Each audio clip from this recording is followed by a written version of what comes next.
They thought the case was closed. The police believed they had their man.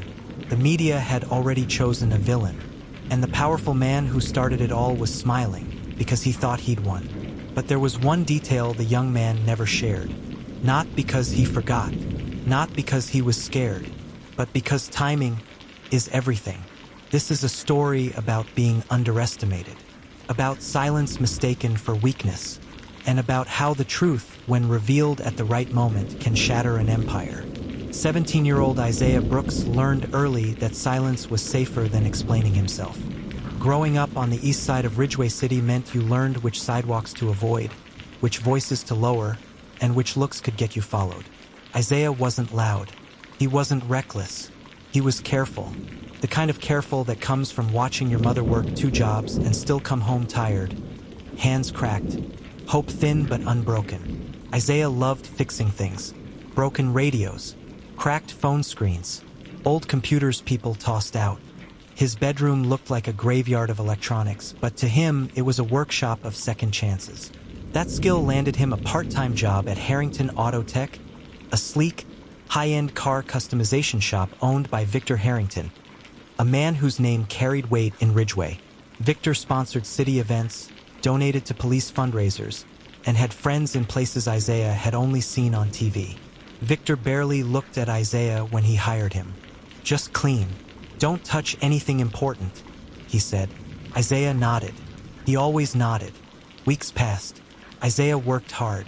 Too hard. He noticed inventory mistakes, missing parts, accounting discrepancies, but kept quiet. It wasn't his place.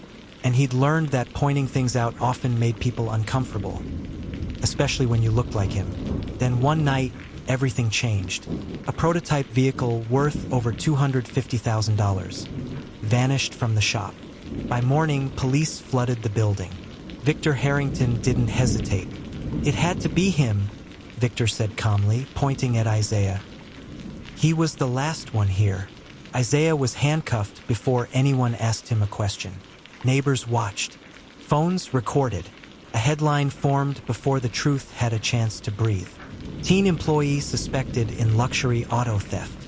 At the station, Isaiah answered every question respectfully. Yes, he cleaned the shop. Yes, he stayed late. No, he didn't steal the car. The detectives exchanged looks. Skeptical. Tired. Predictable. Victor arrived later, suited, confident, calm. "I don't want to ruin the boy's life," he said softly, "but I need justice." Isaiah watched him speak like a man betrayed. And that's when Isaiah made a choice. He told the police everything, except one detail. The interrogation room was colder than it needed to be. Isaiah sat straight, hands folded, eyes steady. He'd learned not to fidget, not to look nervous. Nervous people looked guilty even when they weren't. The detectives pressed him gently at first. "Isaiah, you're a smart kid," Detective Monroe said. "Help yourself." So Isaiah did. He told them about his schedule, the security codes he had access to, the tools he used, the cameras he cleaned around. He even admitted something that made the room go quiet. "Yes," Isaiah said calmly, "I noticed inventory didn't always match the logs." Victor's lawyer shifted in his chair. "And why didn't you report that?" the detective asked. Isaiah paused.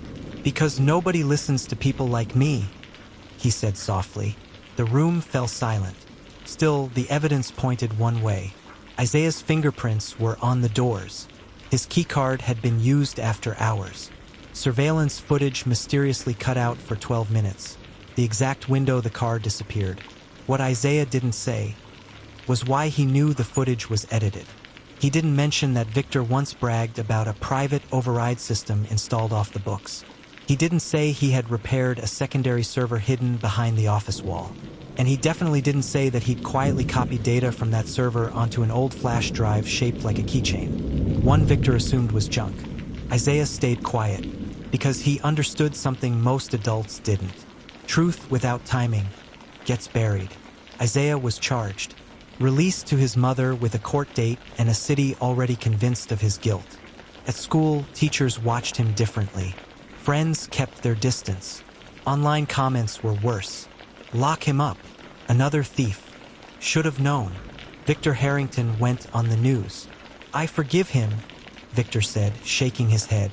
But consequences matter. The city applauded his restraint.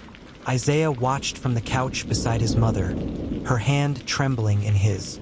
You didn't do this, she whispered. Isaiah nodded. I know. What aren't you telling me? She asked.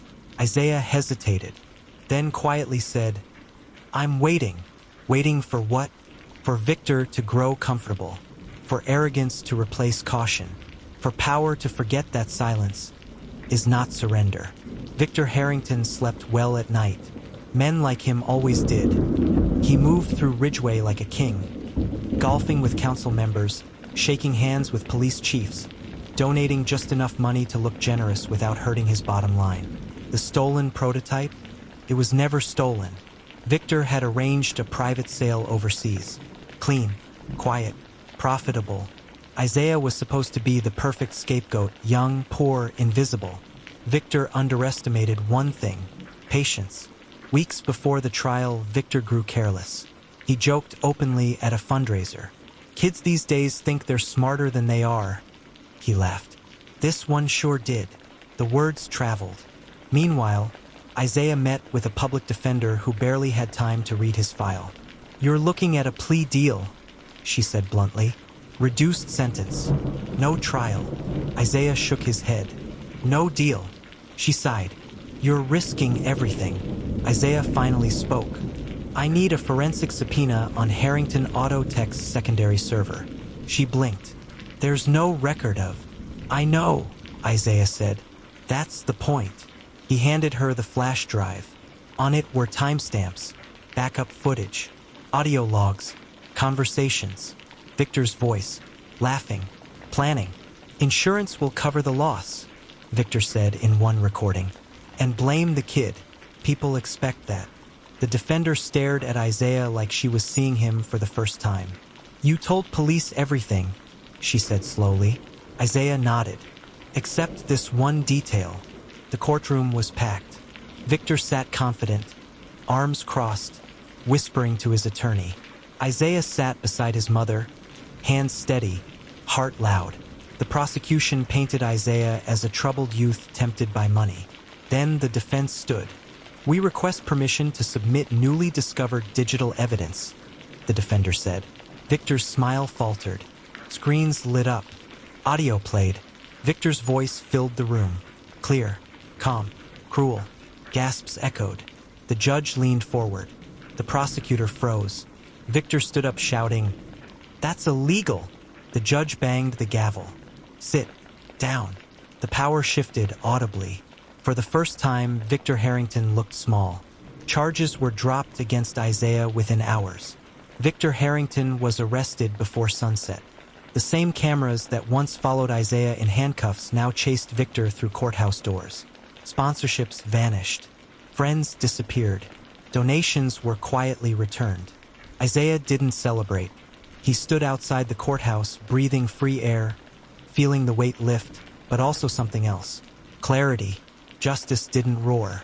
It arrived quietly. Months later, Isaiah received a scholarship. Not for pity, for brilliance. He spoke once at a youth forum. They underestimated me because I was quiet, Isaiah said. They mistook silence for weakness.